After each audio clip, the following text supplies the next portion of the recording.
الحكم الذاتي لسنة 2025. واحد الموضوع اللي ملي زادينا وحنا كنسمعوا عليه هو قضية الصحراء. ديما كنسمعوا في الأخبار الصحراء مغربية، النزاع، الأمم المتحدة. يعني موضوع كبير وعشنا معاه من صغرنا بلا ما نفهموا التفاصيل. وملي سمعنا مشروع الحكم الذاتي بزاف منا فرحوا وقالوا مزيان، دينا الصحراء وتهنينا. ولكن دابا ملي كنسمعوا الحكم الذاتي كاين بزاف ديال الناس اللي كيسولوا شنو كتعني هذه الكلمه، واش فعلا معناها اننا ربحنا القضيه ولا شنو بالضبط. اليوم بغيت نفسر لكم كل شيء بطريقه بسيطه وبعيده على السياسه، باش كل واحد يخرج من الفيديو وهو فاهم المفهوم مزيان.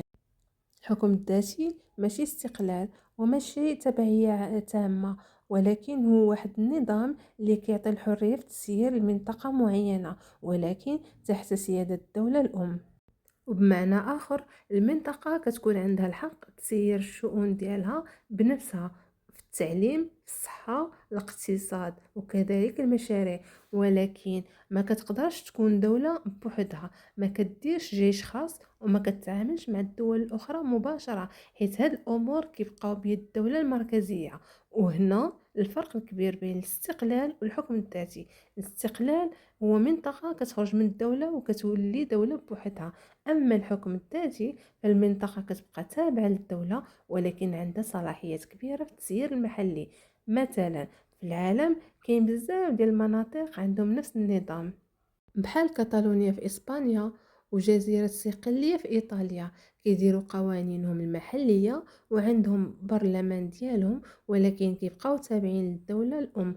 وهنا المغرب هو مشروع الحكم الذاتي في الصحراء المغربية جا بهذه الفكرة، يعني الصحراء كتبقى مغربية وشؤونها الداخلية كتسيرهم بنفسها، ولكن بشراكة وتعاون مع باقي جهات المغرب. وهذا النموذج كيعتبروه اليوم بزاف ديال الدول والهيئات الدولية كحل سلمي وحكيم، لأنه كيجمع بين جوج الحوايج اللي هما الوحدة الوطنية والحرية المحلية. بمعنى ما كاين لا تفرقة ولا تقسيم ولا مشاكل.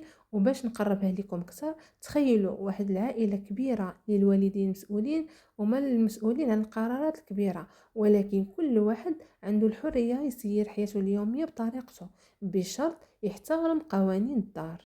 ونفس الشكل كاين في الحكم الذاتي، فالدولة كتضمن السيادة والوحدة والمنطقة كتكون عندها حرية في التسيير. في الآخر الحكم الذاتي راه ماشي خطر وماشي مشكل، بالعكس هو واحد الحل ذكي باش كل جهة كتلقى راحتها وكتساهم في التنمية بلا ما تضيع وحدة البلاد. دابا السؤال ديالي لكم، واش كنتوا عارفين المعنى الحقيقي للحكم الذاتي؟ واش كتشوفوه فعلا حل عادل للمناطق اللي عندها خصوصيات ثقافية أو جغرافية؟ عطيونا آراءكم في التعليقات، حيث كل رأي كيزيدنا فهم جديد.